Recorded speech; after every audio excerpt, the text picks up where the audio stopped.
questa conferenza di oggi, lezione, diciamo conferenza fa un po' troppo elevato per una cosa di pubblico, si inserisce all'interno di due corsi di laurea.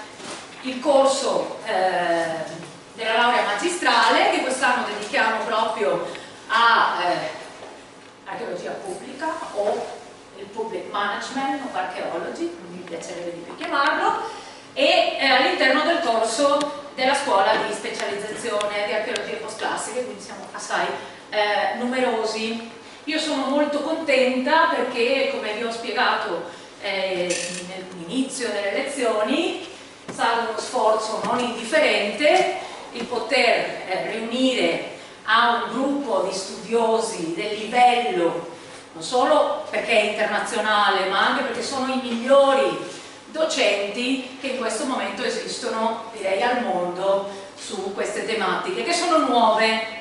Si parla in generale molto di archeologia pubblica, come vi ho già detto, per me tutta l'archeologia è pubblica e penso che il professor Schadla Hall è d'accordo su questo. Non esiste archeologia che non sia pubblica, sia perché in parte l'archeologia è fatta per il pubblico, ma l'archeologia di emergenza lo facciamo perché non vengono distrutti o perché vengono registrati degli elementi archeologici o perché interessano alla gran parte del pubblico. Dopo, dentro di questa pubblicità dell'archeologia, esistono, come abbiamo visto, come vedremo, dei diversi livelli di coinvolgimento del pubblico, dove il pubblico è ricettore delle nostre informazioni, di quello che noi facciamo, fino al momento che il pubblico non è solo partecipante, ma anche decisore, prende dei processi decisionali su quello che noi facciamo. Non è tanto stato uno sforzo per me,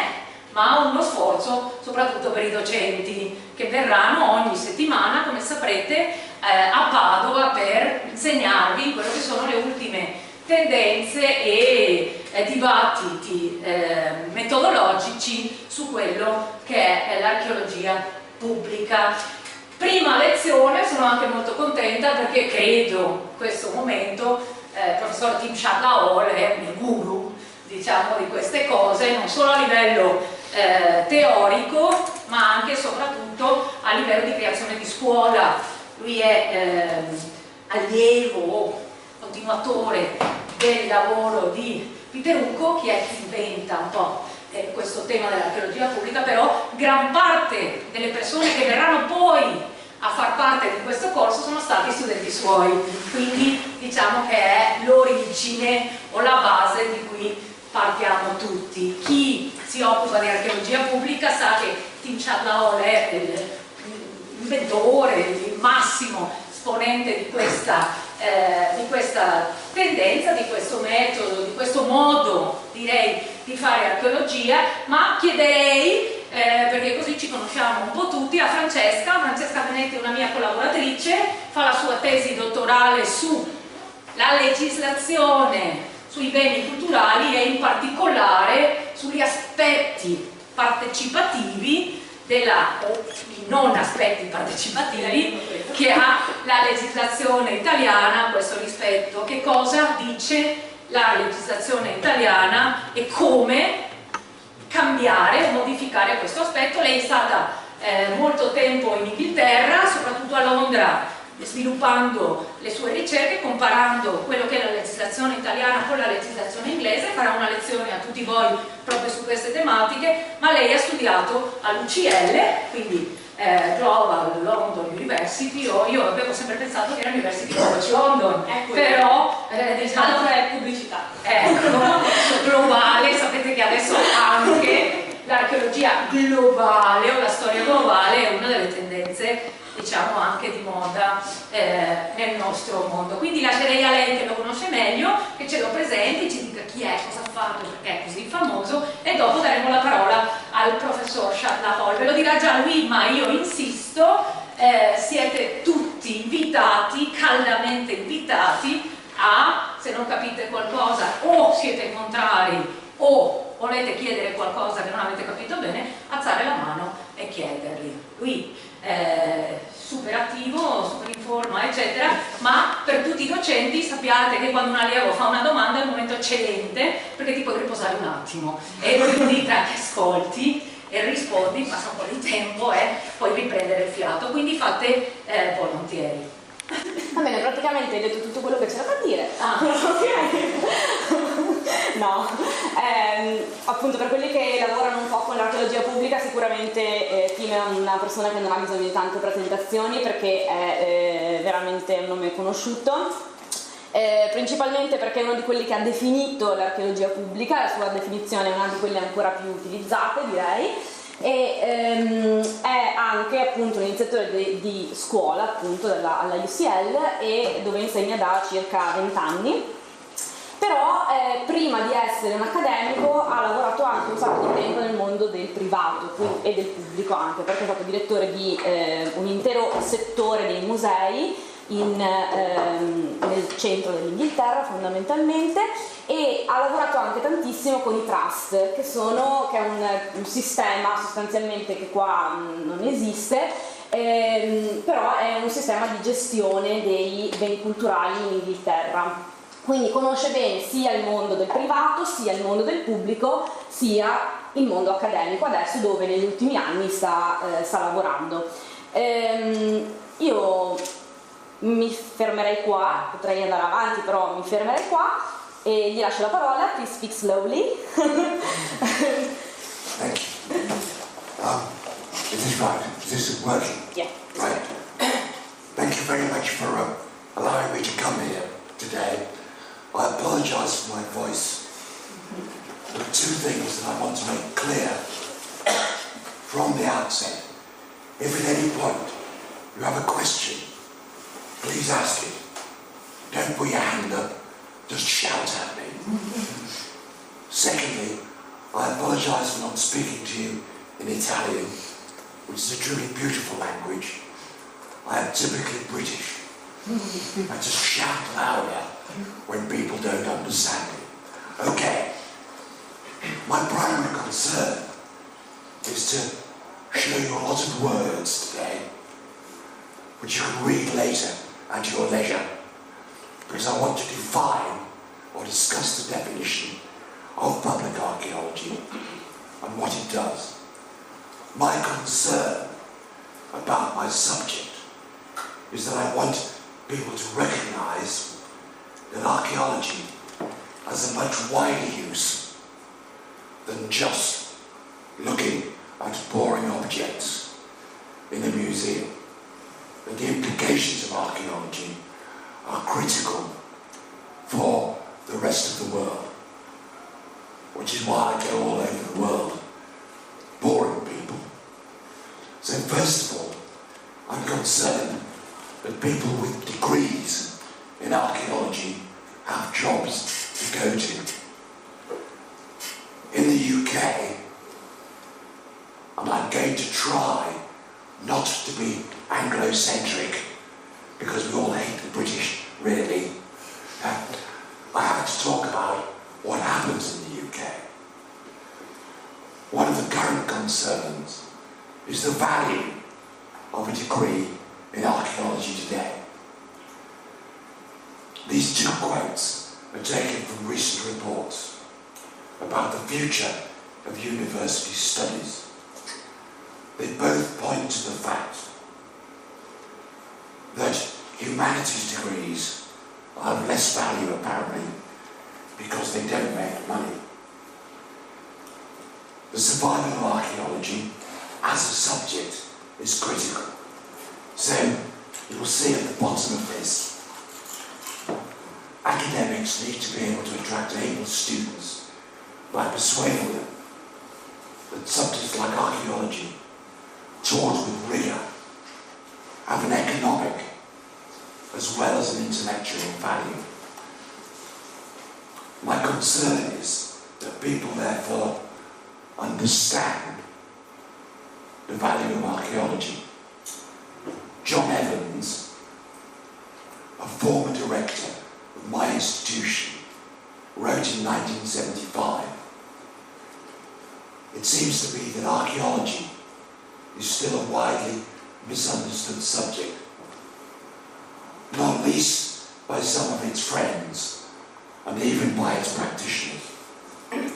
As a result, it is still far from having achieved the place, either in formal education or in general consciousness of society, to which its achievements and its relevance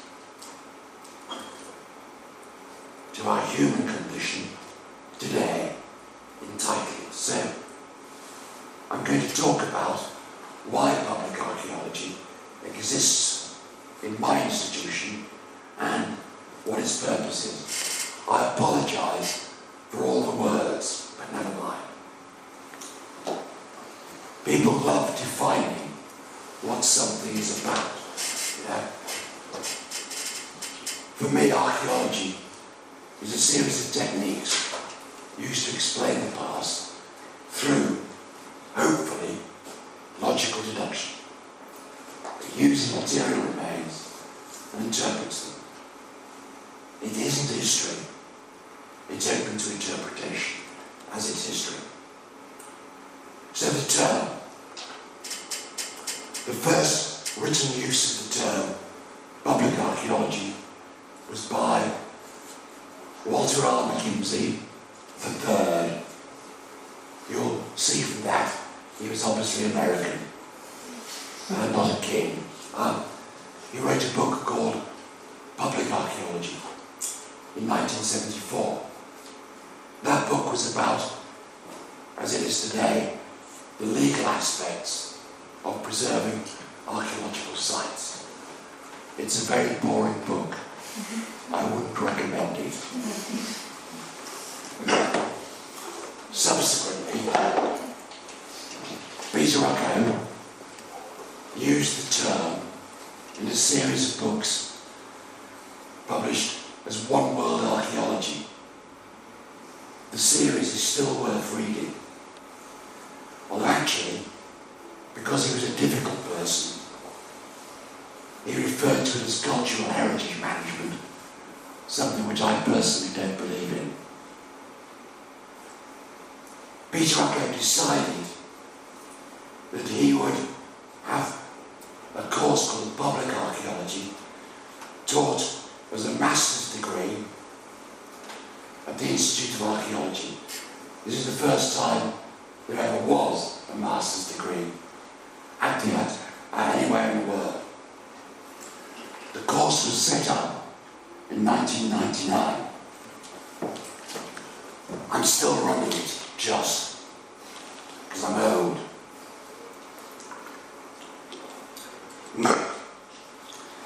The Institute of Archaeology has on average about 70 or 80 members of staff. He also insisted that all undergraduate students, as a matter of compulsion, had to attend a series of lectures on public archaeology, whatever their subject specialisation, whether it was Roman coins, Egyptian gods, classical archaeology, anything. They had to go on this course, whatever their subject area. So, the compulsory course was aimed at making people think about the wider implications of archaeology within society. The MA course was launched at the same time as the Journal of Public Archaeology. I'll give you all a leaflet tomorrow to try and make you contribute. And I should explain that the journal is now open access. So if you have any papers, we want them. Okay? I mean it. The MA course attracts about, on average, 14 or 15 students. That's quite enough for me. And probably 2 of them go on to write PhDs every year. Tim, just a question, just in order to be clear. MA, it's what age, more or less, after they study? Nostra magistrale. Okay. Yeah, any age at all, really, as long as they have a first degree.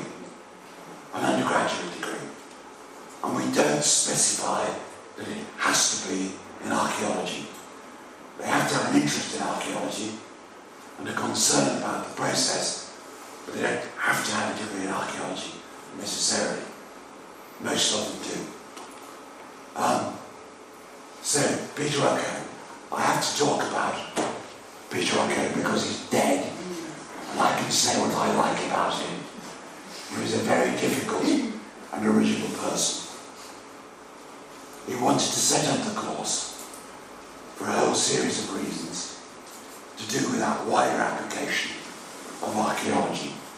And I'm going to deal with some of those in this part of the course. He was a very difficult and original thinker.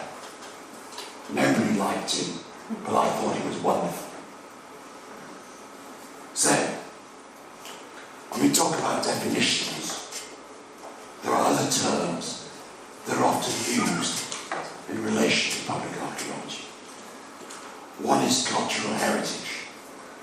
I am well known for having a problem about what cultural heritage really means. I often think it means whatever you want it to mean, because I like things that I understand. We also talk a lot, because it's about jobs, about the process of cultural heritage management. My comment here is, it's which Westerners try to impose their views of the past on the rest of the world. It's also about creating bureaucracy. Often within the same area, we talk about community archaeology. I suppose in a way, I have a problem defining communities. But what I would say is, community archaeology is a part of what public archaeology is about. So let's just go back to what archaeology is. Archaeology is about excavating. I believe you shouldn't talk about archaeology unless you know the problems of excavating and writing up reports. We are all archaeologists if we understand the physical process of recovering information. The point is, all the work we do is of interest to society, to nations and to politicians who use archaeology, as we all know, for their own purposes. This is something I shall deal with tomorrow. My key message is, archaeology is not a neutral subject. It's about politics. It's about the world we live in today. It's particularly about nationalism. Again, I will talk more about the political dimension tomorrow, but I will cover it today because it's so important. I'm going to briefly go through some of the areas that encompass public archaeology, including economics. None of these will I deal with in detail because we have some superb people talking to you later in this lecture series. So, I'm now going to steal some ideas from one of my ex-students. So, some time ago, some of my colleagues suggested there were two approaches to public archaeology. These are worth considering. The first, the outreach approach. If this works. Now, the outreach approach aims to communicate information to the public in an effective way.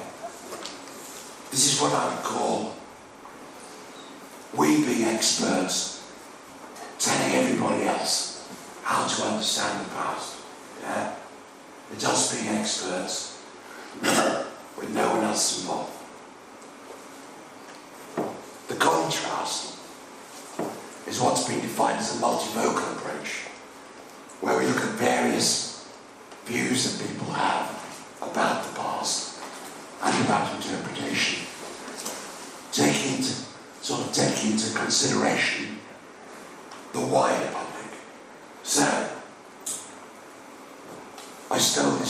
students in a way. I technically have no capacity. So the outreach approach.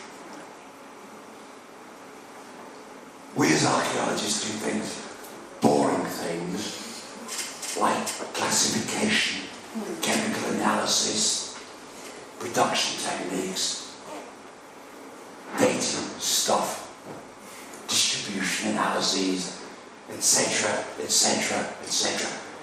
It's all very interesting for us. Most of the public don't really care. So, let's take the multivocal approach, which is what I'm interested in, to a degree, where we get rid of all this archaeology nonsense. We take on board the wider range excuse me, that archaeologists need to deal with, not just archaeologists. We need to consider, and this I will emphasise later, we need to consider indigenous groups. Now there's a question, who are the indigenous? I'll return to that. Do you think it's correct to talk about indigenous groups? Yes. If I work, for example, in a mountainous area in northern Italy, and I work with local people there, I shouldn't call them indigenous people, because it looks, so the idea is a bit, they look like Indians, no?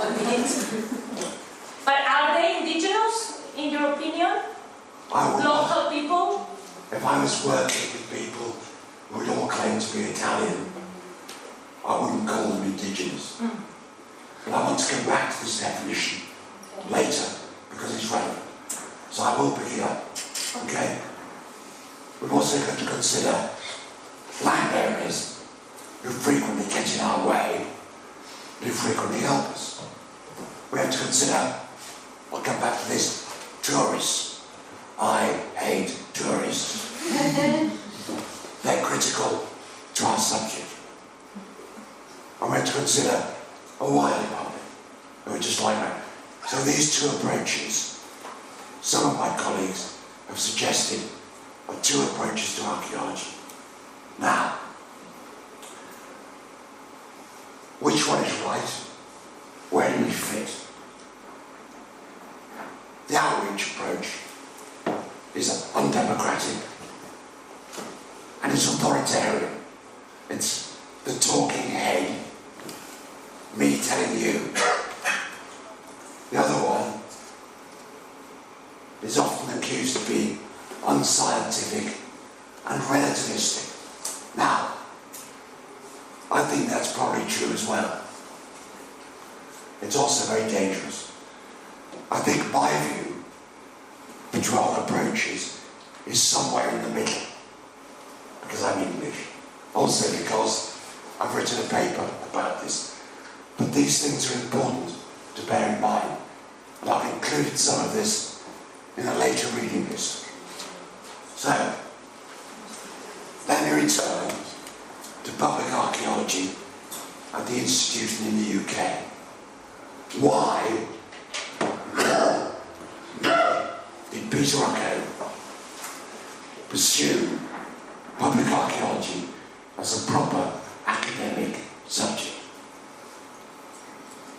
The easiest way to understand this, and I apologise for being historical about this, but I am very old. I should explain, I gave a lecture in China about a year ago, 2 years ago, where I spent a lot of time talking about Mao Zedong to the students. And afterwards, the professor came up to me and said, none of them remember who Mao Zedong is. It's a question of history. So you need this history, I promise you. So Peter Rocco in 1974, set up the World Archaeological Congress.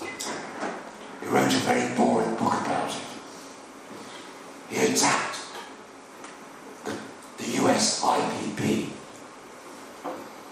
was it the Union Scientifique Internationale pre- and proto-historic conference.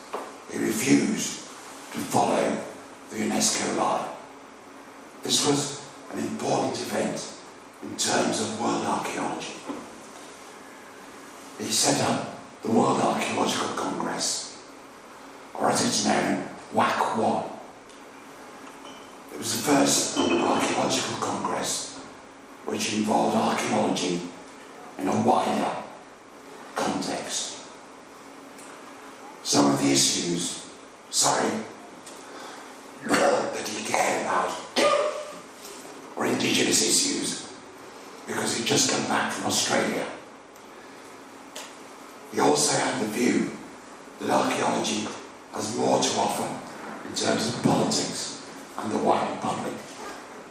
I'm doing this because I want you to be clear about the importance of the wider context in terms of uses. He had all the pages written in advance. So, let's go back.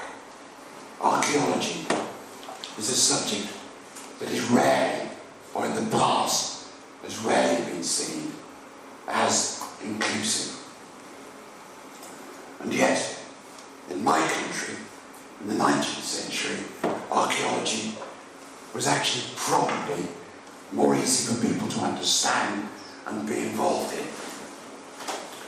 In its modern roots, there was neither exclusive nor highly specialised. The majority of work in the UK, and also in Europe, was carried out by people who are now called amateurs.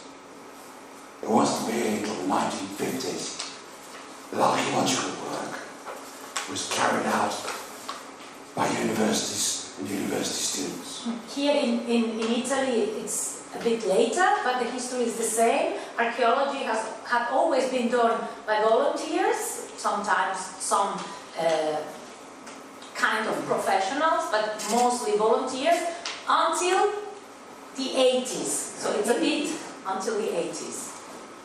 It's in the 80s where the first firmas, the first archaeological professional firmas were founded in Italy. And I think it was a disgrace on a part, because they eliminated mostly the volunteer work. We didn't imply there could be also professionals. Also in the 80s, the universities start doing real excavations. Until the 80s, archaeologists in the university studied mostly art history. So we are a bit later, but the evolution is quite similar. It's the same, yes. Just to make this point, again it's here, you can read it all later. It's only in the 1970s that archaeology becomes increasingly professionalised, and increasingly there is less room for untrained archaeologists. In the 1990s, we see the development of increasing legislation. PPG 16, British, but I'm not going to talk about it. And we also see organisations like the Institute of Field Archaeologists, which I'll deal with later. Only now is the problem of excluding the general public, non-degree holders, being realised and addressed. So, let me go back to the World Archaeology Congress. It changed the way in which many people thought about archaeology. This is my joke. They removed old, boring, white men and made it a much more inclusive subject. Just to be quick, 2 of these people are now dead. No, yes they are. On the left, sorry, on your left, was Neil Ashton, who has an interest in public archaeology. In the middle is my former director, David Harris. And the near one is Henry Clear, who made a living out of doing archaeology. Now, let me go back to some of the things that inspired Peter Rucker to look at archaeology in a wider context. first of all, let's go to India. The current Indian political situation is dangerous. The ruling party is the BJP. I can't do it in India, but don't worry. It's a relatively Hindu fundamentalist party, and it's also responsible for being anti-Muslim. In 1992, the destruction of the Babri Mosque. I've put the Wikipedia, the internet reference up here, so you can look at the film. In 1992, this mosque, which was a great medieval mosque in the middle of India, was destroyed. It was destroyed for political reasons. Thousands of people were killed, Muslims, in the move to destroy the mosque. Archaeologists were directly connected with the BJP.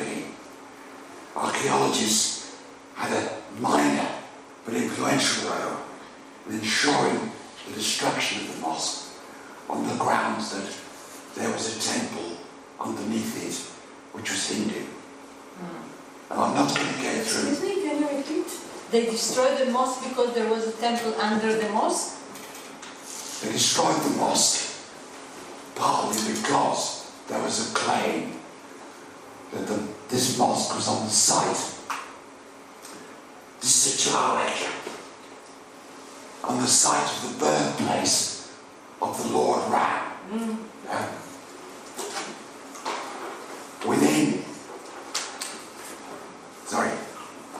Within the town, the city, where this mosque is, there are over 200 Hindu temples already.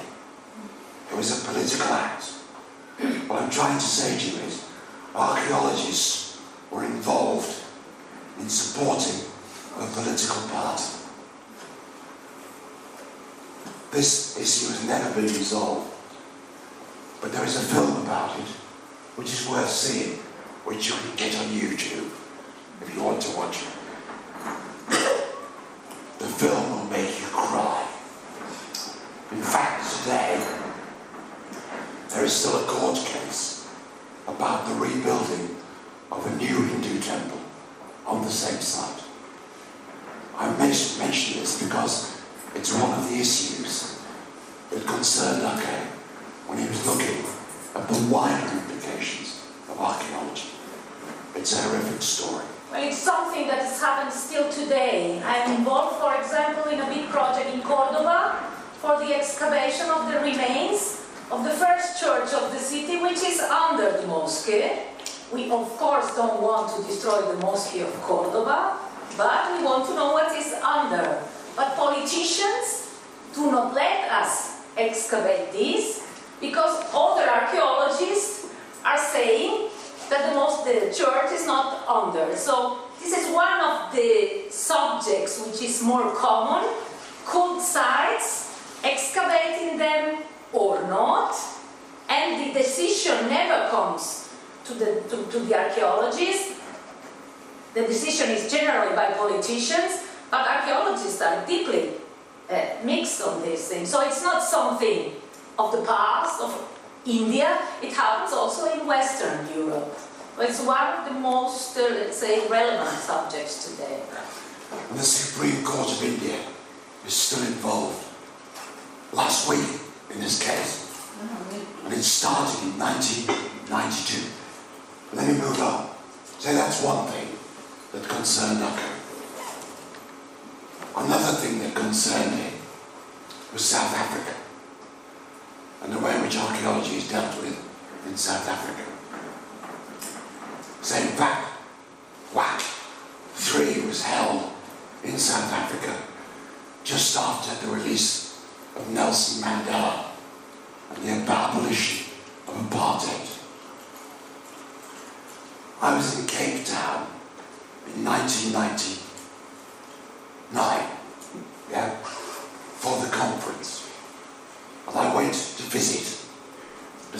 African Cultural History, whatever that means, museum. I wanted to find out about the indigenous people. I went into the music gallery and it was full of Western European musical instruments.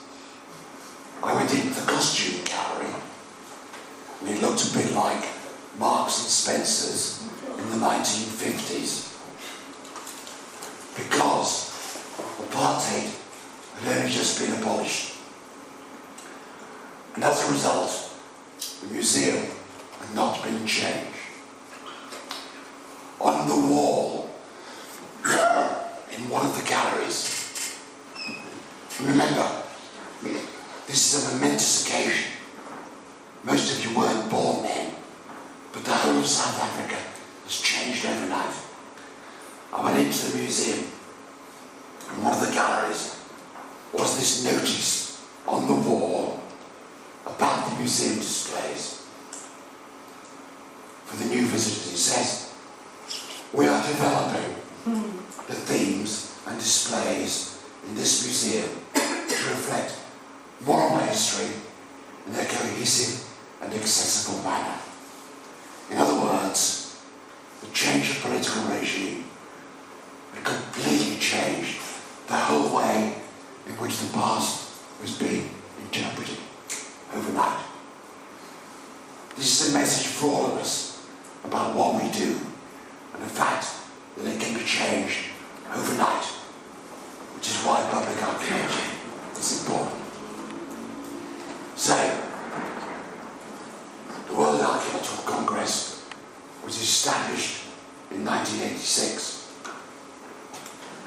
At its time, it especially sought to debate and refute institutional views that serve the interests of the privileged few archaeologists to the detriment of disenfranchised others. WAC explicitly values diversity against institutional mechanisms that marginalize the cultural heritage of indigenous peoples, minorities, and the poor. Quote from Echo, but I make the point that that's why public archaeology is concerned, to some degree, with indigenous people. One quick example. I spent a little time in Japan. They only made one mistake. It was the Second World War. Anyway, moving on. The Japanese, Japan, if you don't know it, is basically a big island called Honshu, one of the big ones. To the north is the island of Hokkaido, which wasn't occupied by the Japanese until the 1880s. The people who lived there, I'll talk a bit more about it tomorrow, were known as the Ainu.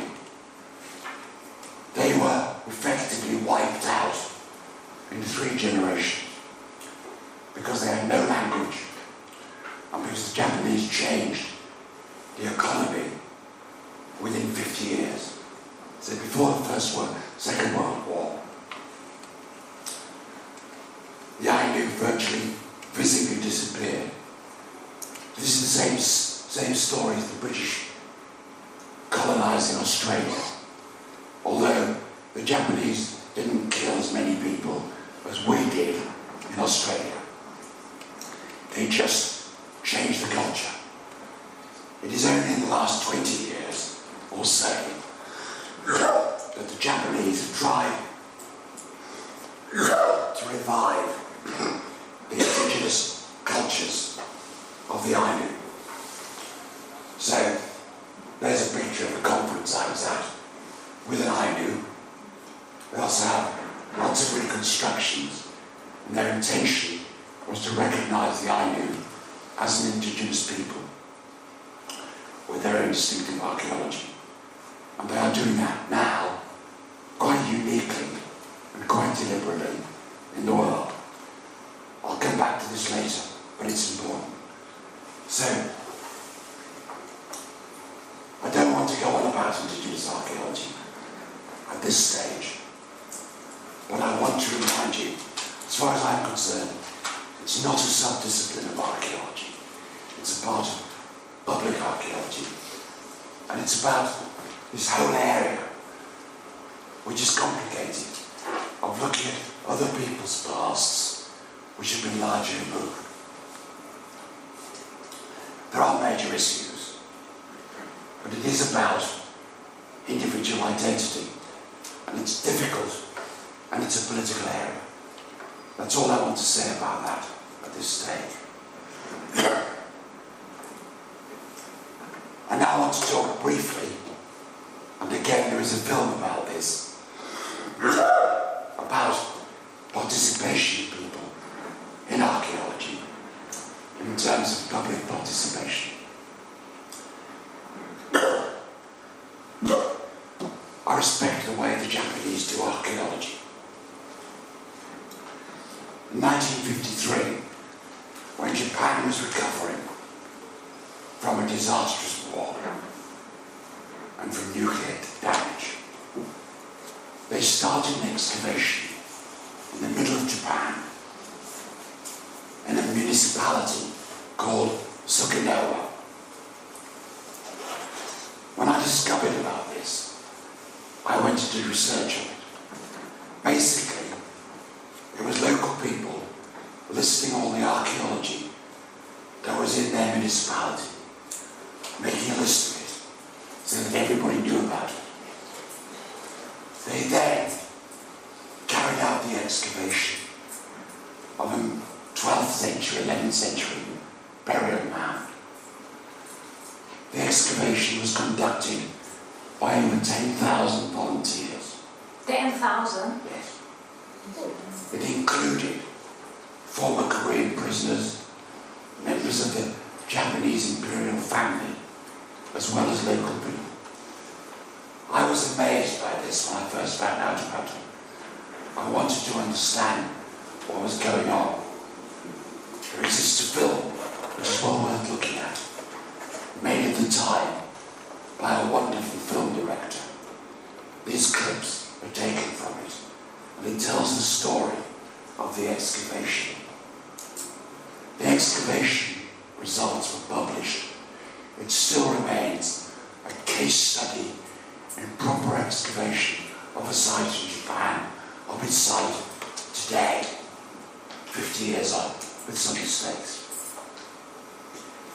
What amazed me initially was that they were,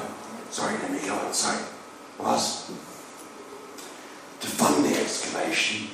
Apparently, the village council gave up money, and it involved lots of people in carrying out the excavation. On the bottom left is one of the public meetings in which the excavation was explained. It was only subsequently that I discovered that the whole of this excavation was effectively masterminded by the Japanese Communist Party in the 1950s. Many people forget that the Japanese Communist Party was removed in the 1950s by the Americans and the right-wing Japanese government. The man behind the excavations was a man called Professor Kondo, who has disappeared from sight because he was politically dangerous. And the whole of the excavation was in fact a massive exercise in a form of communist archaeology. It was brilliant. I may disagree with it, but it's a point about the use of archaeology for political purposes. So, it's just another example. So let me understand, it was the Communist Party who paid for the excavation? A lot of it, yes. Okay. But people forget that there is no Communist Party in Japan today. It's just to make this point about who influences archaeology. Professor Kondo, intellectually a brilliant man, is rarely talked about or mentioned today. Brilliant. Just to give you an example of the way we should look at archaeology. Is he still alive? Sadly not.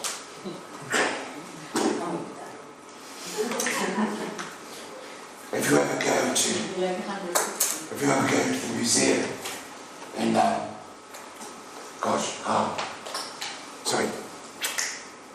one of the best archaeology museums in Japan, they have a wonderful children's education area and have a picture of an archaeologist. And I said to my Japanese colleagues, it doesn't look very Japanese. And they said, no, that is Gordon Child. Now Gordon Child was of course a tremendous influence on communist archaeology, British archaeology as well, for all sorts of reasons. And they still remember it. It's interesting. So anyway, why public archaeology? The question. The importance of public archaeology was an area of study as it introduces a relatively narrow discipline into a more complex world. I've just given you some examples. It ensures that archaeologists confront the implications of their work and develop their studies. Sorry, I forgot I wrote that. One of my students used it later. But that's why. And there are two answers, common answers that are given. I hope this works. To gain more support for archaeology. This is very important. We need to be clear, not only about the importance of our subject, but also how we can keep you in jobs, which is much more important in the long run. Okay? And the second answer is, because we need to make clear that it's important for everyone to understand the past in its widest way. Archaeology is related to the public, I would argue, in a unique manner. Archaeology is in fact very closely related to the public. The problem is they may not realize it because nobody has taught them to look, or rather, no one has helped them to look at what is all around them. It's all archaeology. I would argue, or at least one of my ex-students would argue, that there are three factors that have a direct relevance to the development of public archaeology in North America, in Europe, and also in Australia. First of all, one of the problems we see in archaeology is the development of archaeological theory, and particularly post-processual archaeology. I have some bad news for all of you. Most members of the public don't even know what post-processual means. It's important. Much of students either. Fine. Let's forget it.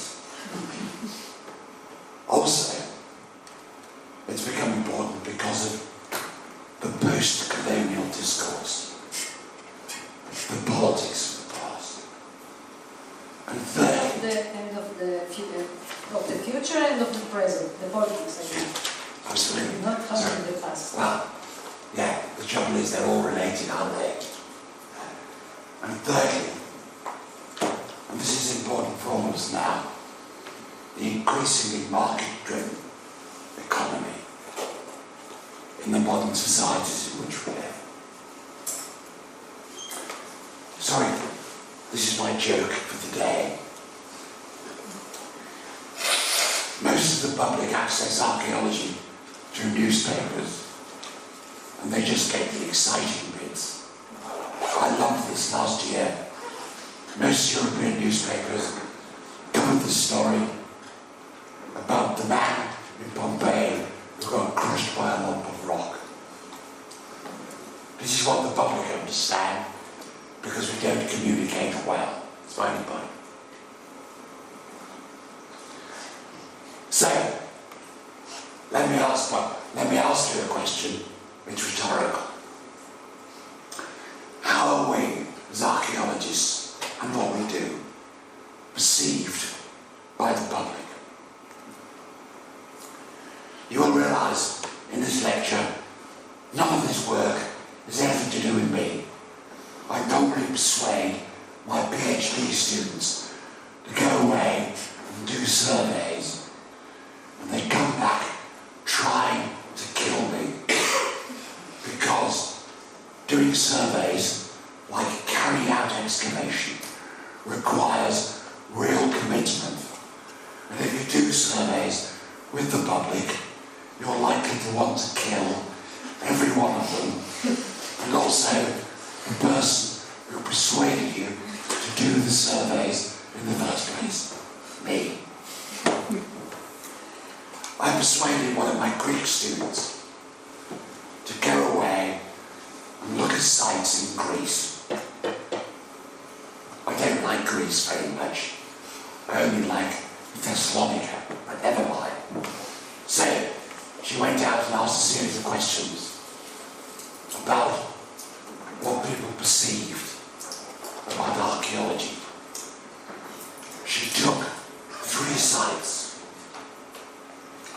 Grenades, where archaeologists are working increasingly as archaeologists. Despilio, another important site. And finally, Delphi, which is of course internationally visited site in southern Greece. And she asked, what advantages do the people believe they gain from being close to archaeological work and also in proximity? What does the community think? There are the results.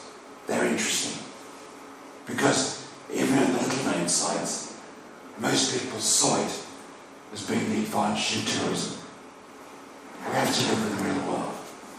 But you'll notice the score is often highest at the most visited site.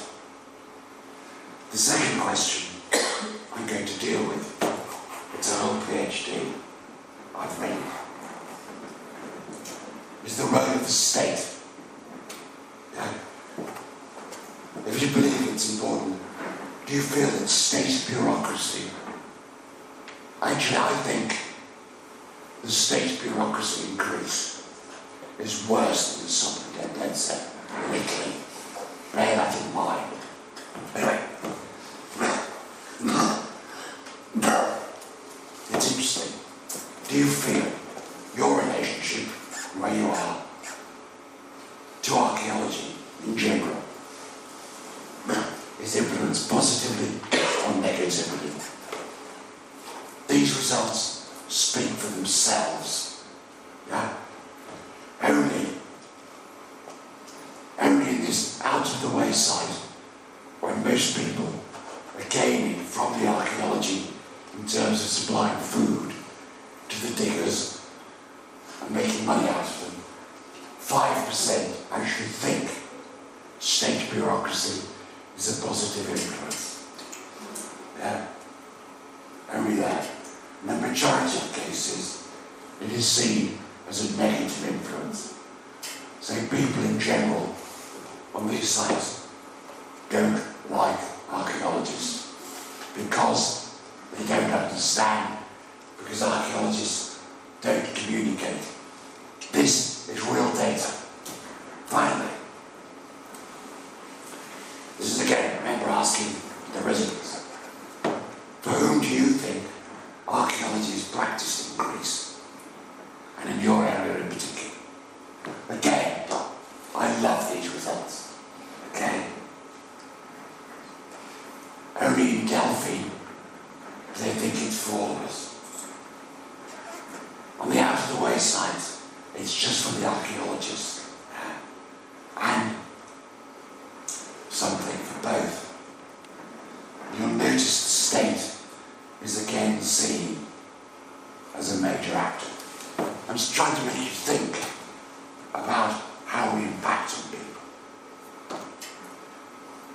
So, what I would say to you is that politics molds the past. Prevailing beliefs affect the past. Even society in current fashion has an impact on how the past is viewed. And that affects presentation of everything that is presented or believed. I've made this point already. Archaeology is not a neutral subject, however much some of my academic colleagues would like it to be. Now, I put some lines at the bottom which will not necessarily make sense. But, for example, if you were to visit the Museum of London and look at the Roman displays, Roman London has a wall around it. In the displays, which were designed in the 1970s, part of them is entitled All Along the Watchtower.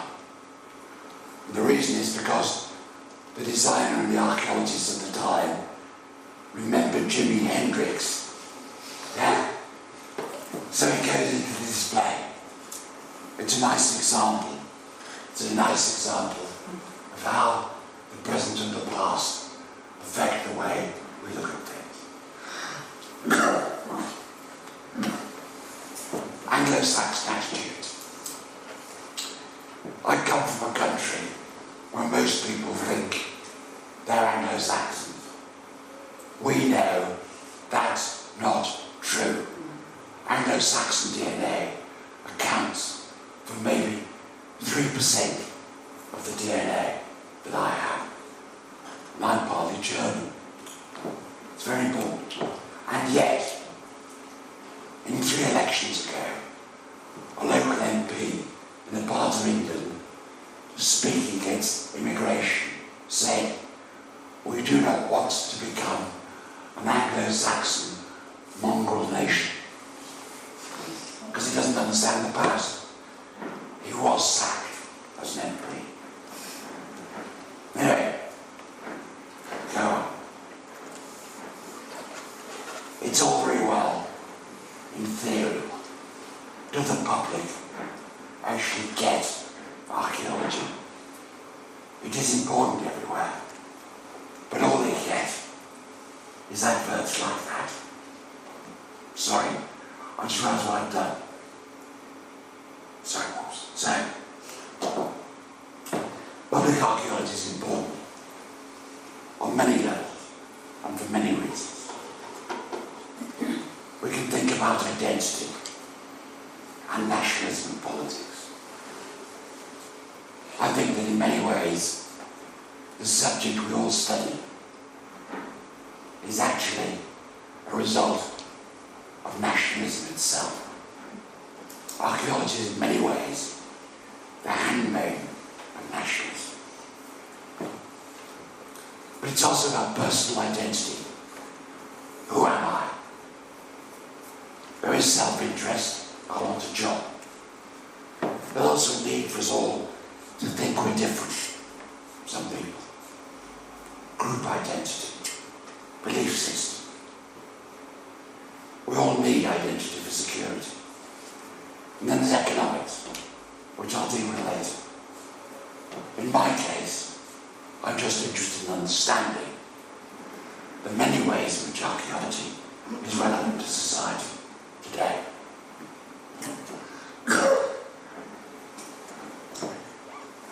Let me give you a case study.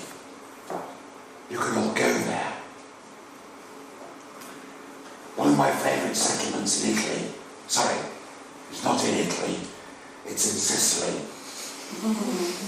One of my favourite settlements is Lezione. Has anybody been?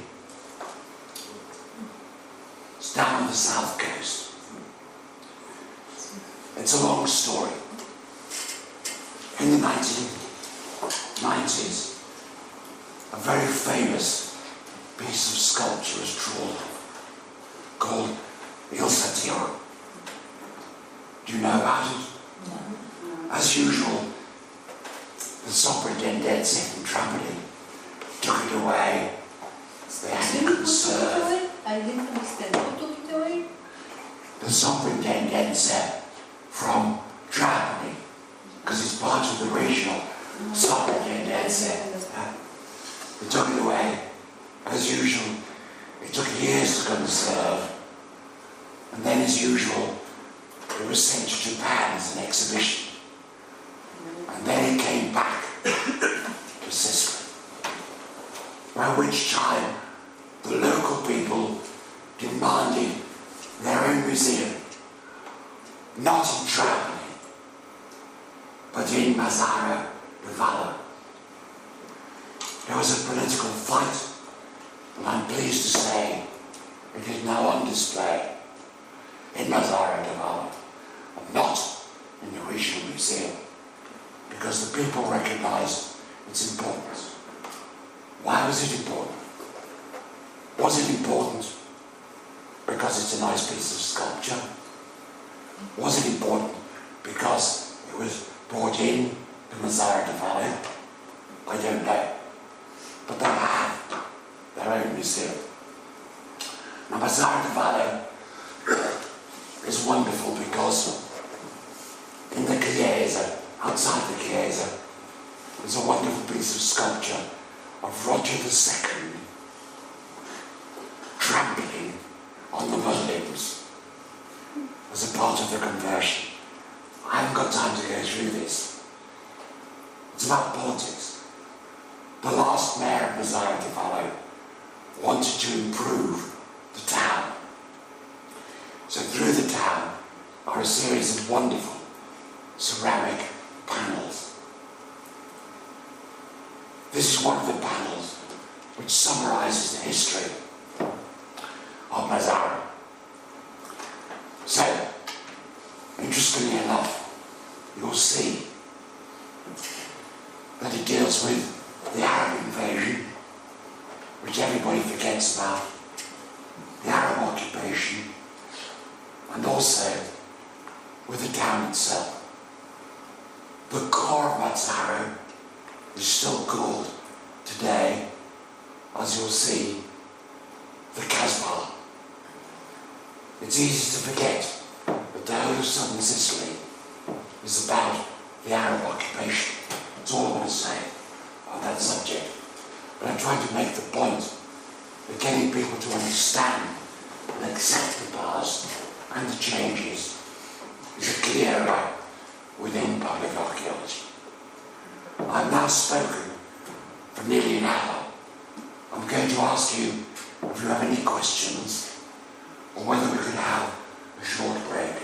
Do you have any questions? Somebody has any questions, comments?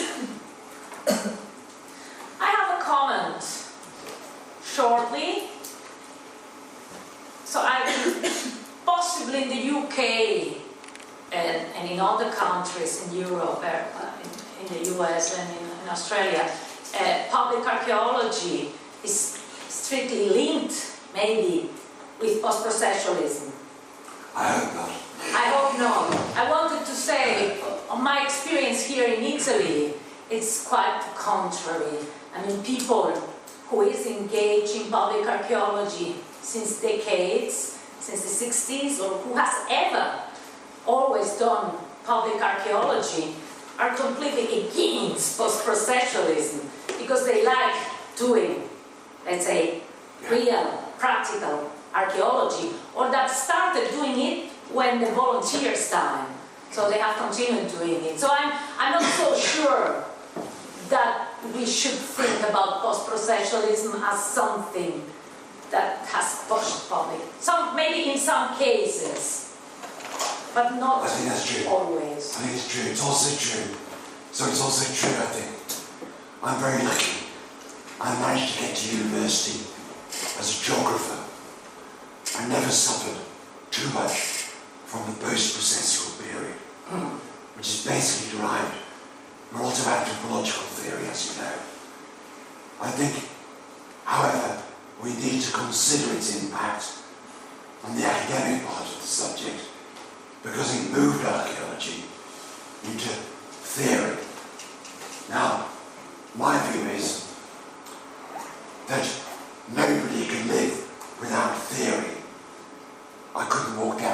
put down the theory of physics behind me, I'd fall over. Okay? But we need to accept that you shouldn't take theory separately from archaeology. I mean practice. Practice and theory are directly related. I'm sad to say, in my institution, we still have a course called Theoretical Archaeology. What it's called? Theoretical Archaeology. Mike Parker Pearson and I don't understand the point, but there is a period where theory, which moved archaeology away from the wider public in terms of communication, was a serious problem. But I think it's important, mostly for the young generations, to make theoretical archaeology, because most courses don't teach it, and they continue doing descriptive practice without knowing from where it comes. Absolutely. Io direi, se nessuno ha nessuna domanda, Yes, one Please. We were talking about public and constantly underlining the fact that archaeologists are something separate from the public. Do you think that archaeologists or archaeology is not also the part of the public? Of course it is. Archaeology. Because Sure. I thought that you were talking about like some kind of distinction between us and them, let's say. Okay. What I was trying to say, maybe I didn't make it clear. now he has already followed my courses, so he's understood on that way. We are public. I consider myself to be part of the public. When I talk about the public, I mean everybody. Archaeologists, like if my car breaks down, I need an engineer to fix it. I understand engineering, but I can't fix it. I rely on someone else to help me understand my car, the engine. Because I just don't know about it. As an archaeologist, I feel the same relationship exists. I need to be able to explain things. Okay? I'm nevertheless a part of humanity at the same time. Which is why I made the point. When I defined public archaeology, archaeologists, they don't have to be graduates. It helps sometimes, but they do have to have a detailed knowledge of their subject in order to work with other people.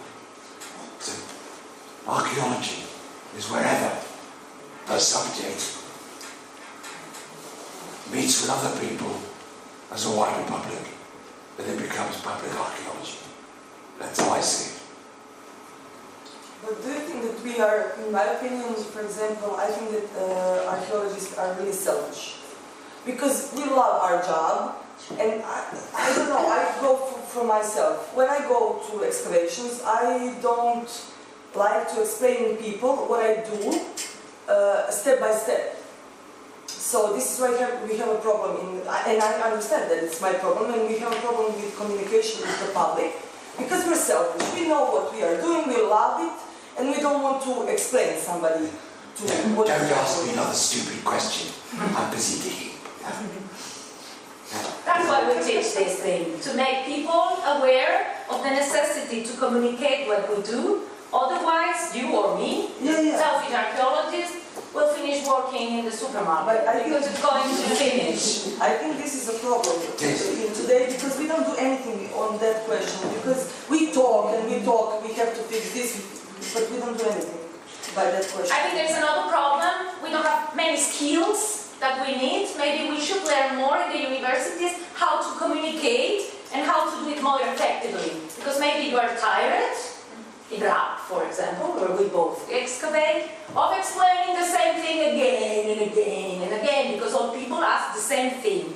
Maybe, if we communicate better, not only ourselves, but on television or on public conference and so on, people will start asking more things, more interesting, and we will be maybe more interested in answering, not if you found gold, or if there is a tunnel, which are the two basic questions. This is the main problem, because they ask those kind of questions. Oh, did you find gold? And now I lose interest of... But it's the problem of the people or it's our problem? Because we didn't communicate. Yeah, but I think that... Let me offer you a useful piece of information.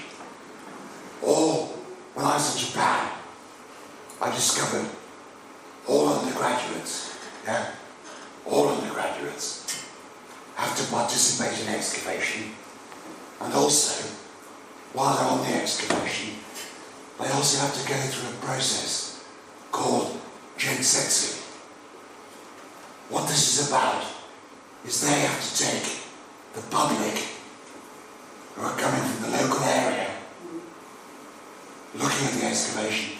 It's the undergraduates who have to take the public round the sites and explain it to them as part of their course. I believe we should do that in all archaeological courses, because you're right, we are selfish. And yet it's in our own best interest to communicate. May I say something about it? We had a questionnaire, the Eurobarometer, you know, that these measures of feelings of the population, etc. And people were asked a couple of years ago about, with the survey on the general attitudes towards cultural heritage, if they feel to live nearby some places of cultural heritage. So apparently, Swedish people live all nearby cultural heritage. Italians think they don't. So there's clearly something wrong in the way we communicate.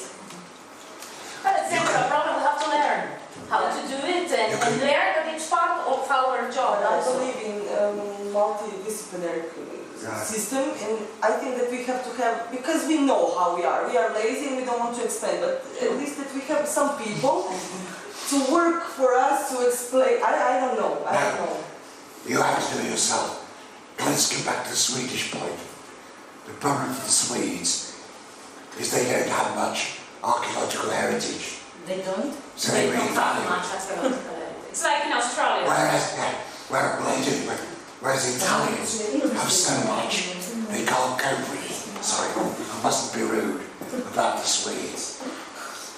I would like to ask about the other point of view of the public archaeology. As you were telling us all the examples that the politics involved in archaeology. And there are archaeologists in both sides, I mean, in the bad side and in the good side, just to make a point. And how can we deal with it? I mean, that's reality. You are in wherever, in Japan or ISIS or wherever. But it's difficult. Let me, it's extremely important. I spent a huge amount of time in Malta, because everybody speaks English. And if you look at the history of Malta, because it should be in Italy, as you know, Mussolini wanted it back. Wait, now. The man who creates Maltese archaeology is a man called Sir Themistocles Zammit. He's a British sympathiser through and through. He's responsible for all the early archaeology on the island. He starts it in the early 20th century. He's brilliant. He applies to join the British Imperial Civil Service and to leave Malta. The British stop him from leaving. They stop him from leaving because they need him to create the dictionary of the Maltese language, which he does, which is the language the Maltese speak today. Why? I love it. Why do the British want a Maltese language? To prove the Maltese aren't Italian. Now wait, I haven't quite finished. And it's because what makes this important, this is an archaeologist here. Now the interesting thing is, If you talk to people, old people, in Britain, they will tell you that the Maltese language is in fact Phoenician, because they've been told it is. It's not. It's half Arabic and half Italian. This whole idea of trying to explain these things is critical. We need to counter the assumptions that are made and the lies that are told about the past. We have to do it. I have to do it all the time. Yeah? It's important we do it. We stand up and recount it. It's not too obscure.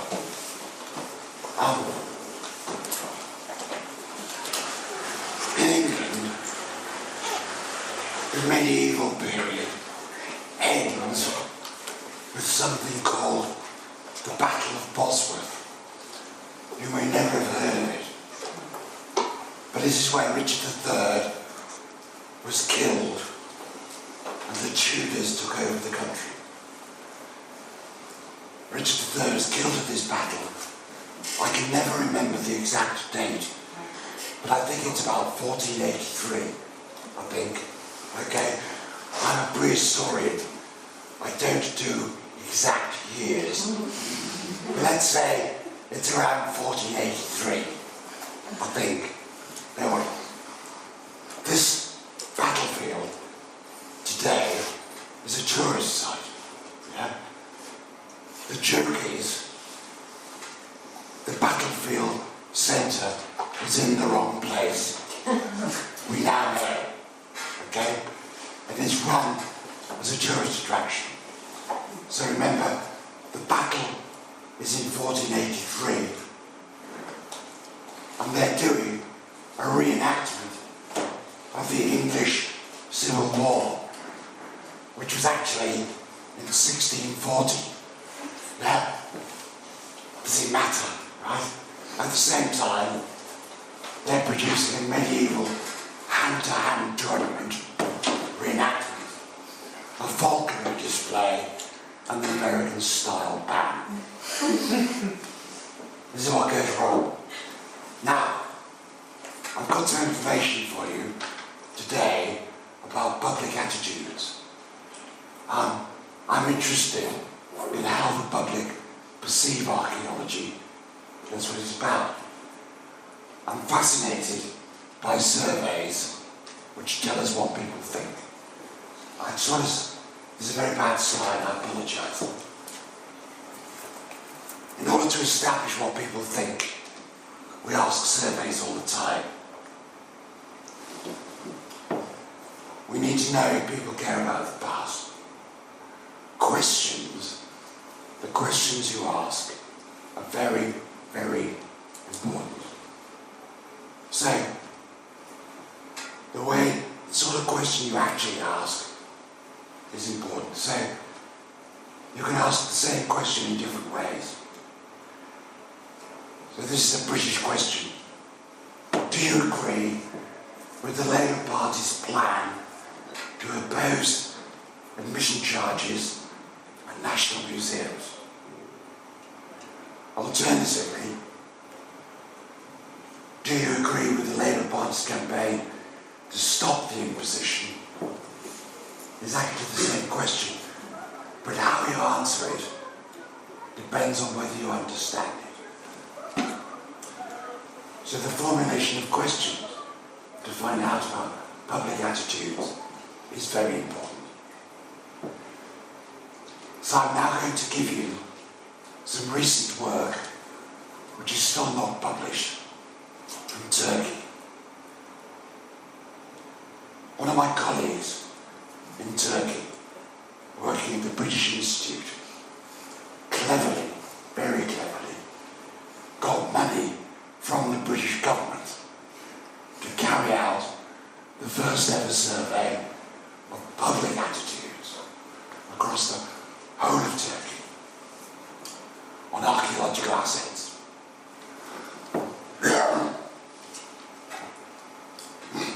Sorry, the survey is properly done.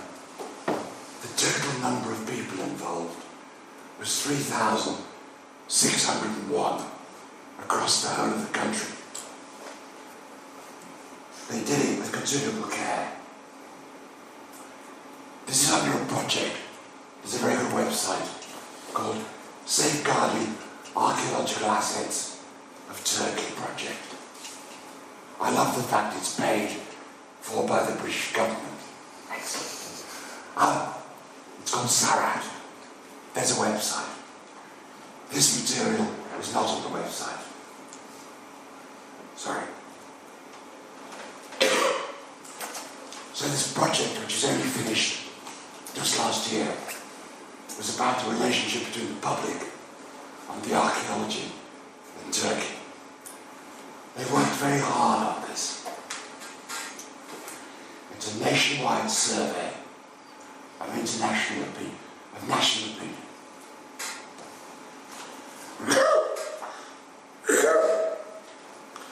They looked at why they wanted to do it. They looked at the background story, and then they considered how they would use it. So, the main people involved on the left-hand side are Islay Kursu, who's no friend, and Nicole Bulan. They're both archaeologists. Islay did her PhD in Italy.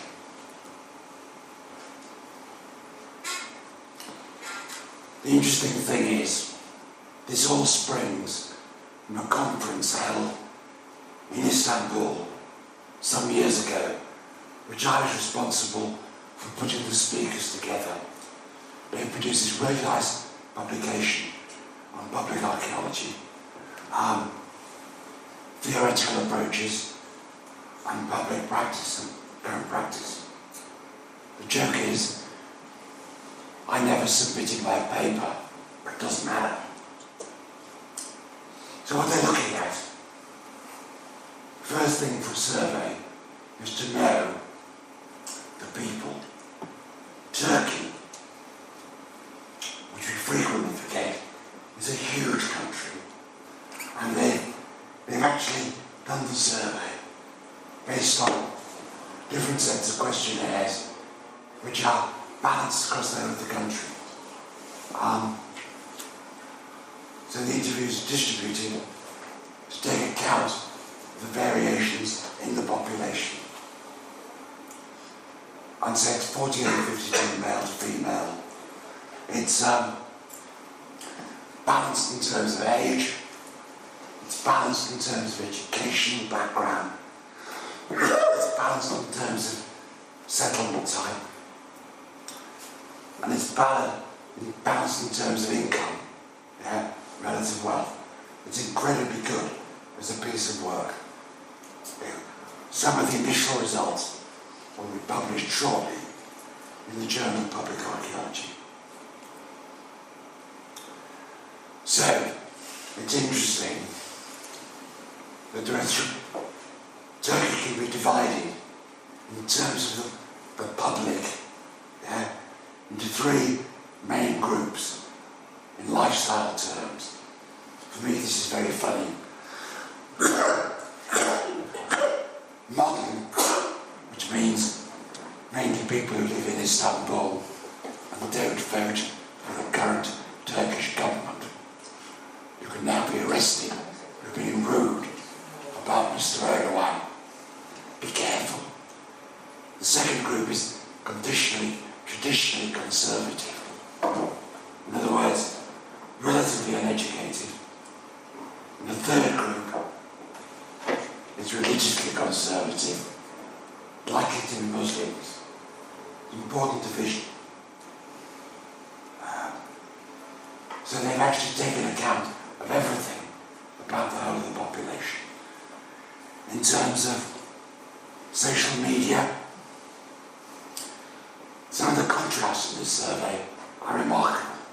So for example, the majority of people who use social media are obviously in the modern category. Again, the socially and religiously conservative are less likely to use it. It's a question of development. All populations are different. You'll see the same in terms of where people live.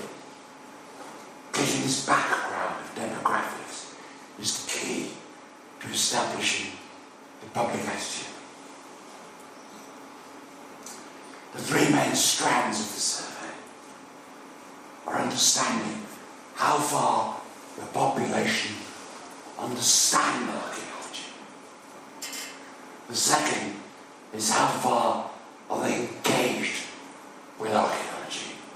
And the third is general approaches towards archaeological assets. I should tell you, I didn't ask permission to use this material, so I'll probably get into trouble later. But they're all friends, okay? The three main aims behind this survey. There has never been a survey like this anywhere in the world. And they use a professional polling company, having sent out the questionnaire. So, understanding archaeology, the population of Turkey, knowledge, values, and meaning.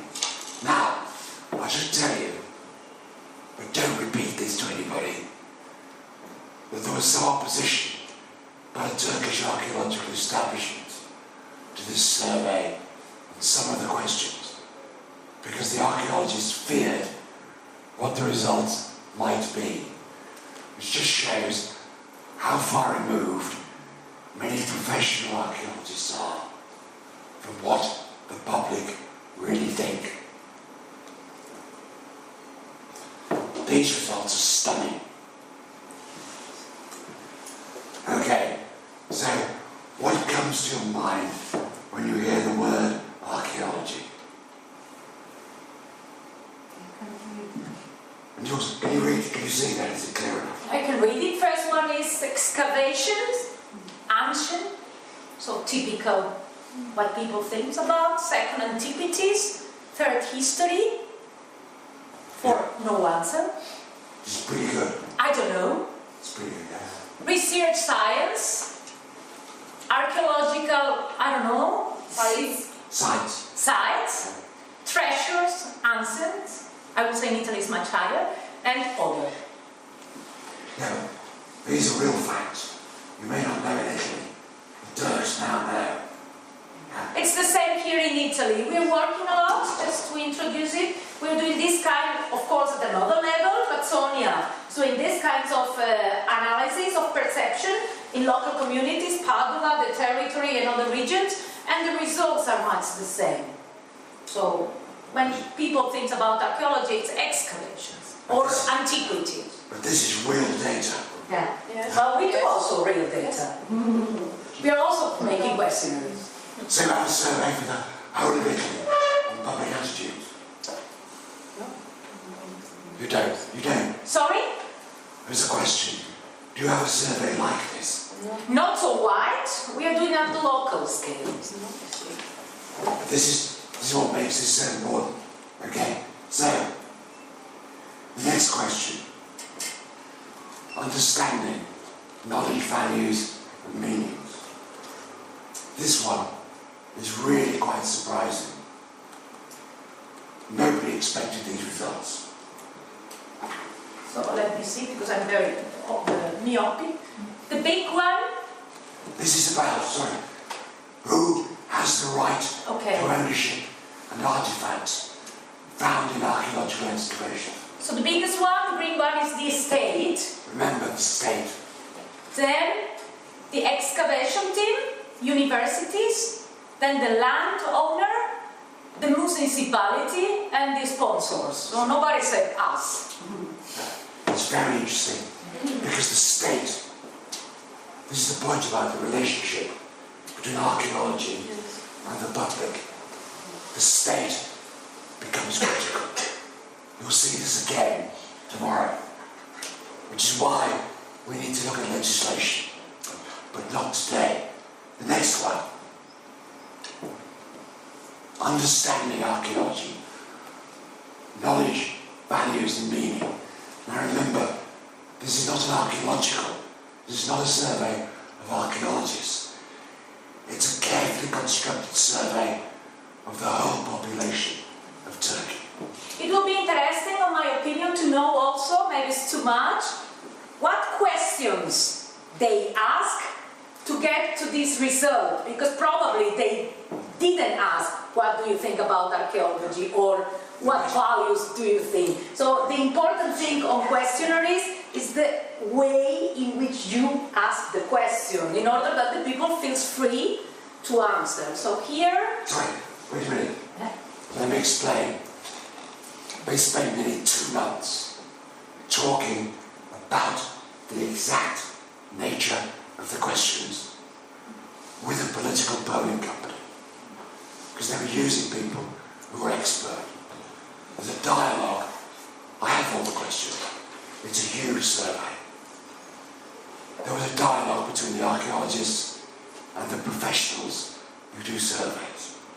As a result, the questionnaire is one of the most comprehensive I've ever seen, by using expertise, which is normally about who would you vote for. In this case, what do you think about archaeology? Now the interesting thing is, this question is, what values do you think archaeological ruins, and there are a lot in Turkey, what value do you think they have? So here you see, maybe, while I read it from the top, intangible values, which is very curious. People say intangible values, or they never say intangible values, which is too theoretical, but they say about values that we can consider intangible. Artistic values, science, monetary, quite good also, monetary as a number, political, hobby, not value, and It's very interesting results, these, because you've established something. The use of the word intangible does not appear in the actual survey. I should add. Now, the next one is the one I really love. Right? This is the one about the whole population. How many of you visited archaeological sites? 48%. That's pretty high. Yes, it is. Now, this is also interesting, because again, we're talking about population. Remember, for the whole of Turkey, it is quite interesting, because large numbers of people who answers yes across Turkey to visiting, if you could go. And actually, it's 20% for the whole of Turkey, but it's nearly 39%, 40% for the modern, for the educated. But you'll notice again, there's a different reflection depending on which socio-economic group you've written. well, they read it, it's quite clear here. Quite clear. So, it's only the religiously conservative who see no importance in the past. The next one I really love.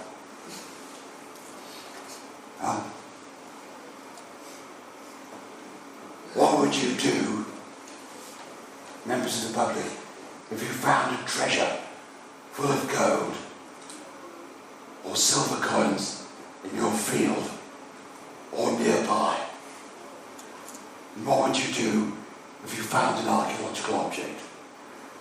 This is for anybody. The results are really interesting.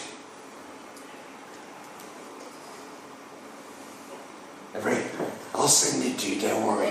I have it, Sonia.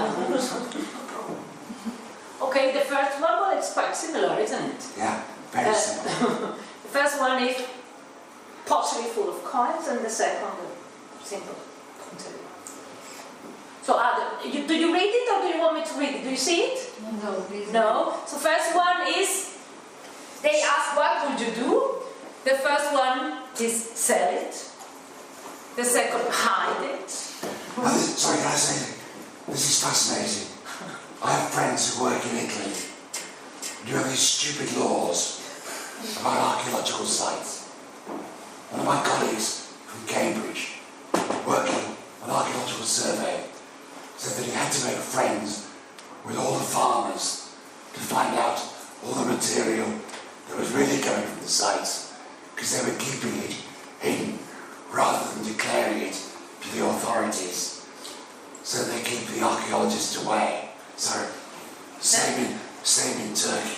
Do you think it's real, these things? So the biggest part of the population, I think, would call the police. I'm not sure if I would call the police. Then inform the authorities. Which authorities? Apply it to museum. So ask to the museum, local museum, I imagine. And then nothing or other. No, yeah. Nothing means keep it. Well, it means all sorts of things. It's a very complex term. This is really quite interesting though, because again, two attitudes. We'll tell people who will keep quiet because of the fear of the state. Now, the next one. Engagement. Oh, sorry. Damn, sorry, back.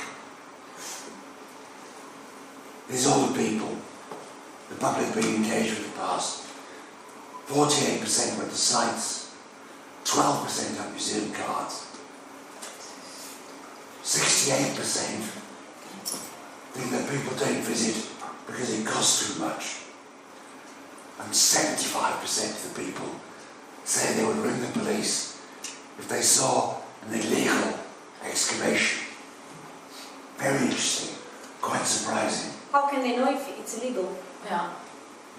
Because the state wouldn't be involved. It's different, it's not They even find out. Okay. In other words, looters. There are a lot of looters in Turkey. And I think you have them in Italy too. maybe.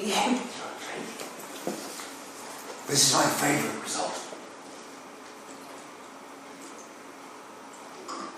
Perception.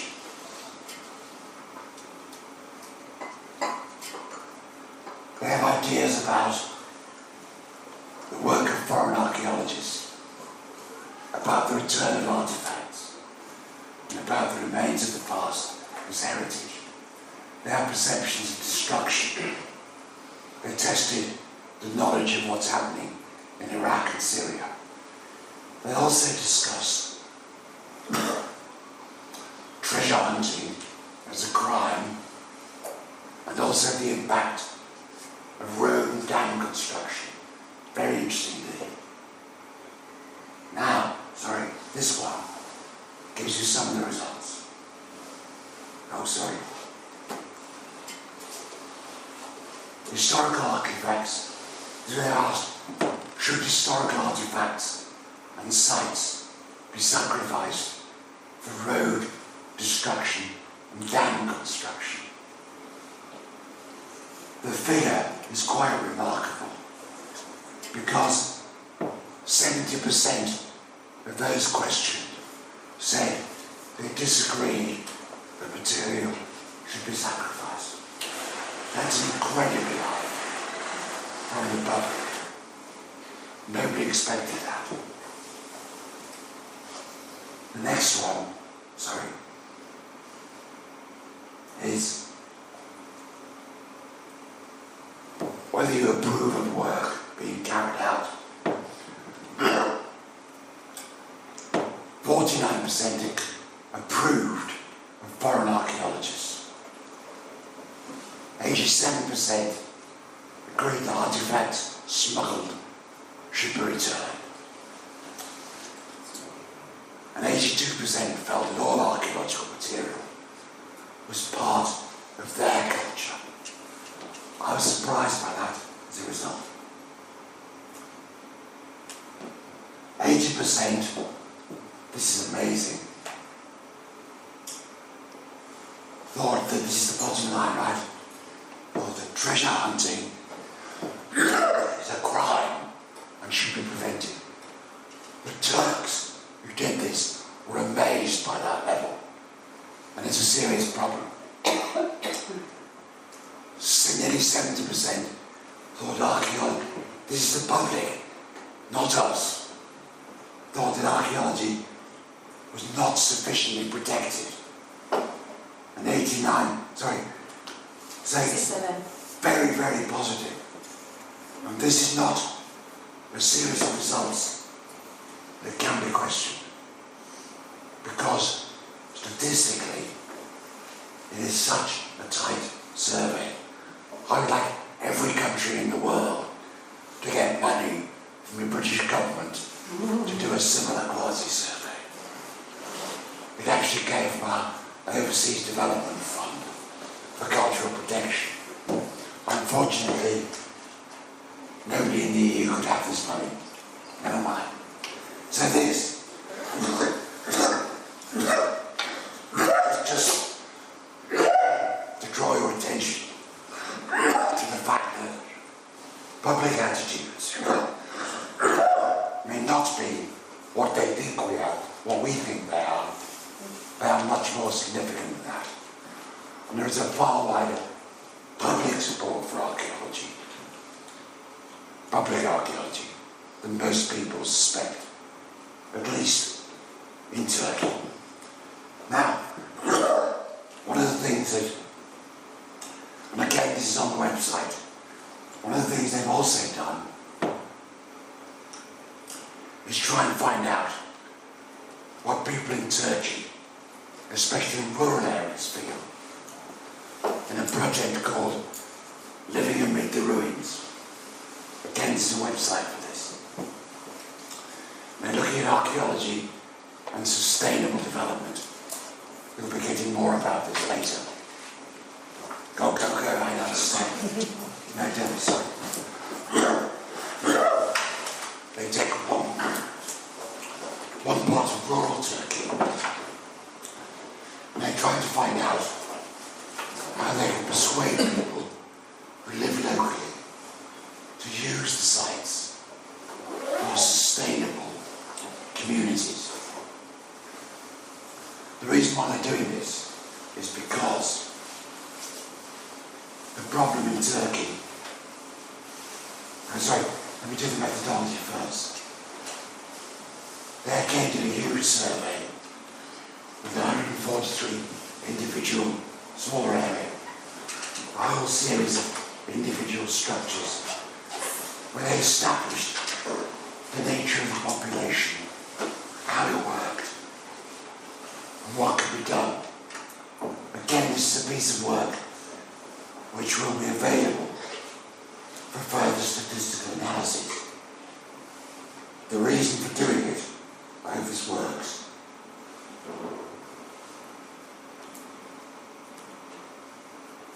is to try and work out a relationship between people, that's people who are not necessarily archaeologists, and their archaeological sites.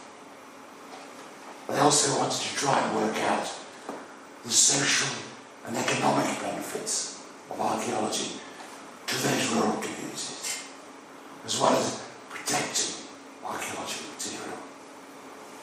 Now, the reasons behind this are quite simple, laid out on this graph. Over the last 40, well actually over the last 100 years, Turkey, as a developing country, has changed in terms of where people live. The urban population has increased, and the rural population is still leaving the landscape for economic reasons. So that's why they've done this particular survey, because they're trying to find out ways in which the traditional rural population, not archaeologists, can benefit from what's going to happen in the future. They ask questions such as who protects the ruins? Yeah. The villagers thought it was their job, the state, 68% should be doing it, museums should be doing it. The villagers felt it was them and they should have more government guards. It's a perfectly reasonable question. The next question, which is equally interesting, is why should the ruins be protected? Should they be protected? 96% 98% of those people who live amidst the ruins said they should be protected. It's a remarkable result, in my view. Interestingly enough, look at the value. The value added to tourism is relatively low, although it's important, because one of the purposes behind this survey originally was to get the locals to take up archaeology or the protection of monuments for economic benefits. They actually saw it as being important, but not necessarily for economic reasons. Do you think the ruins can be a source of your income? And it worked. 90% said yes, 10% said no. So again, there is a reason for doing the archaeology. Local development, they think, can come about through irrigation, which they need, but also through tourism, and also through construction of school. This is a very big survey. What I'm trying to make is, most people on this survey, if someone asked me tomorrow, what do I think the British public thought about treasure hunting, I would say probably 60% of them don't care. But we've never done a survey like this, which we use for data the Turks have. I would have thought, most people in Turkey would have thought, we should develop ruins for tourism. Actually, the percentage is not that high. Most people think it's important because of themselves and their own identity. This is tremendously important in terms of what I study, public archaeology. It's also terribly important in terms of what we can do with the public in terms of everybody having a job, at least in Turkey. So all these results we're now getting for the first time. So I've almost finished because I've gone on too long. Why are we afraid of actually saying our subject has far, far greater importance than just looking at objects and talking to ourselves? Yeah? Everybody who does archaeology should be aware of the nature of archaeology. In my view, everybody should understand how we excavate and why.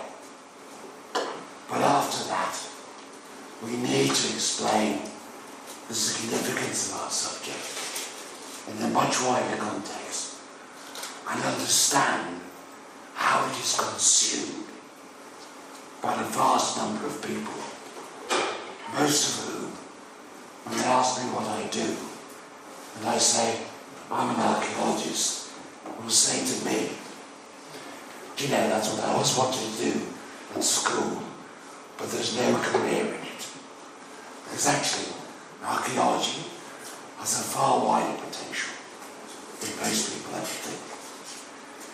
There will be more jobs, no less jobs for archaeologists. And the past can be better if we make clear what we do. My final slide, I can't resist this, is to remind you of something. This is the front cover of the Dog Archaeologist magazine. It's a joke. I want to remind you that if you do archaeology, and you do public archaeology, the important thing is to have a sense of humour. You'll only understand this joke if you do. I love this part of it which says, why urinating in your excavation unit is never okay. One dog's story. Thank you for listening. There's another session tomorrow.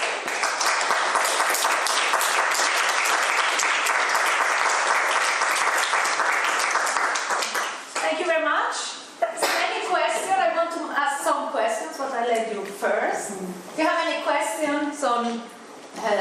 Tim said. Yeah, Paolo? I wanted to ask you, because we in Italy have quite a toxic political climate, and Good heavens! Do you mean Umberto Boscolini is still alive? I don't know that, but it's quite toxic. I know that because I follow some newspapers and something like that. And one proposal of the current government was to give licenses, archaeological licenses, to hotels. I don't know. Rural hotels. Rural hotels. Owners, so to do excavation with manpower from the tourists, and this is. I just wanted to ask you a comment. So the idea was to give the opportunity to small hotels in the mountains to make one activity on archaeology. So, Is this La Liga? yeah. I love it. Obviously, it is not an acceptable idea to carry out any form of excavation without at least a properly qualified archaeologist, under any circumstances. However, it's an interesting idea because we have to face the fact that archaeology has a wide appeal. I would reject the idea out of hand. Yeah? It's a crazy idea. What I would find interesting for research purposes is who actually got a hold of the idea, who is behind the politicians, and where is the advice coming from. It's just not acceptable. At the same time, it raises a separate issue about who should be allowed to dig, how should they be operated, and what you should do. This is something I'll be dealing with, to a degree, tomorrow. Should, for example, archaeology be conducted for a surplus, financially, or indeed for profit? This is a very interesting area. So, the idea is crazy, unless it's properly conducted and properly regulated. And I suspect behind it, of course, is an economic imperative, which we'll keep on coming back to all the time. But it's mad. And why have they changed their name from the Northern League to La Liga? That's the answer. It's crazy. Well, I don't think, Paolo, if you really think about it, I thought a lot about this idea on the basis, like they propose it, make your archaeological site in your agriturismo. It's not good, but just imagine how many archaeological places you could dig in a region that will never be dig because there is no money to do it. Imagine if this activity was led by a professional archaeologist. How many? Well, But it's not forbidden now. I mean, everyone can ask for a permit and can get it. yeah. So I mean, it's crazy idea, but it could be directed to an interesting idea, making archaeology with people who is not paid, with the let's say orientation of somebody who earns for it. How many students of the university could work on this? How many sites could we know? Do you think that a volunteer knows more about excavating than most of the students after the university? What did volunteers do before the 60s? Tomorrow. It's not that they excavated during the days. They went there on Saturday and on Sunday. And we know Castel Seprio, for example, a site that we are digging, it was dug by volunteers we excavated the same places where they dug, and the archaeological stratigraphy was perfectly documented. Yeah. So it's crazy for us, but it's not such a crazy idea. I think that the main problem was that there was no, totally no research agreements behind it, and no, it wasn't compulsory to have an archaeologist on the site, so obviously it was badly written, but yeah. Yeah, it's tomorrow I'm going to deal. Bella, one of my problems is I have too many ex-students who do different things. Tomorrow I'm going to talk about something called, in the UK, called dig ventures. And dig ventures is an interesting approach to archaeology, which many established archaeologists dislike. But it's actually a self-funding operation. And it's the way in which we regulate these things, or not, that really counts. So, the potential for making money out of archaeology is something, not profit, but surplus. Sustainability. Is something I can defend. But let me talk about it more tomorrow. I don't think it's a bad idea. Any other question? No? I wanted just to make a remark. I think the questionnaires and the result of the survey is very interesting.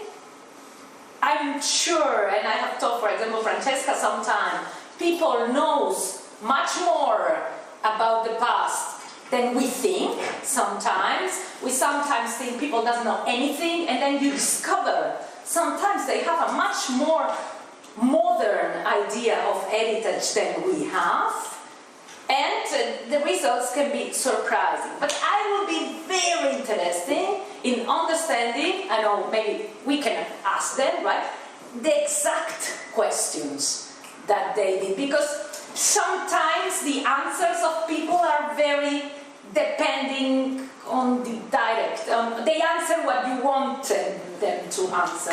Can I say this now? I've spent most of my life constructing surveys that aren't written by the people who are interested in the answers.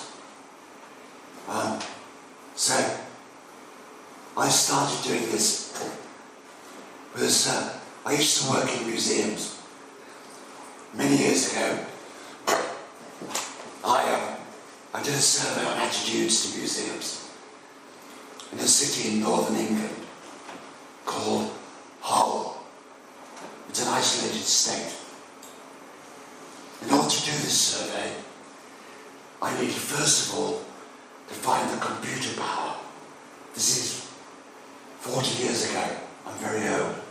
And fortunately the city had its own computer and its own telephone exchange. Unique. Problem solved. No cost for processing the data. Secondly, I needed a program. The program I needed is something called SPSS, which everybody knows about. Thirdly, I needed to ask the right questions. So, it's a bit like if you're selling toothpaste, yeah? Sorry, if you charge to go into a museum, if you ask people when they leave, was it value for money? Most people will answer yes, because they don't like admitting they might have wasted their money.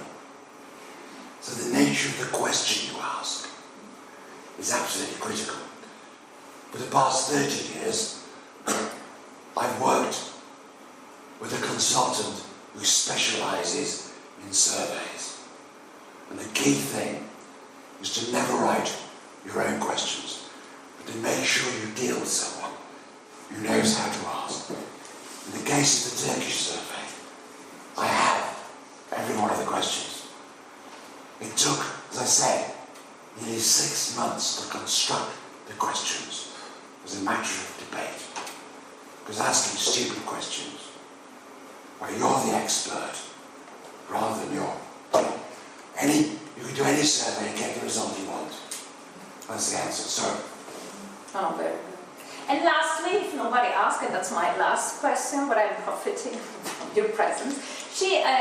When you talk about politics, everything is politics. Archaeology was born because of political interest and so on. Maybe I didn't understand quite good, but she asked something about how can we avoid this, or do we really need to avoid it or use? So be aware of, that's the first thing. We must be aware of the fact that everything that we do, of every excavation is made, has a political intention behind, first of all. And second, and that's my opinion, because I'm a bit revolutionary, can we, or should we, at the same time that politicians use archaeology to show our own political view and to modify society for our political intentions? It's a lovely question. Sorry. So there is no way in which anybody in archaeology can avoid the fact that the subject is political. One of my most distinguished colleagues, well, she's German, which is very distinguished, is Ulrike Sommer. She's a very old friend. She was making jokes about the fact that I don't write enough. And she was involved in a dispute in Archaeological Dialogues, the journal, where some mad American archaeologist has said archaeology is not a political subject. Ulrike was wonderful. Archaeology is political whether you like it or not. We cannot avoid it. Now the important thing, your question is beautiful. Should people admit to their politics? The answer is, I think they should be aware of their politics. If you visit, I went to the Moldova Archaeological Museum about 20 years ago. They just moved out of communism. It was a classic piece of Marxist archaeological museum. It was fine. I don't mind. Okay? There was a political basis to it. I don't care. Gordon Child is responsible for much of our understanding of archaeology today. Was he a communist? Possibly. He was a fellow traveller. Being able to argue about the way we present archaeology doesn't mean we have to have a specific political view.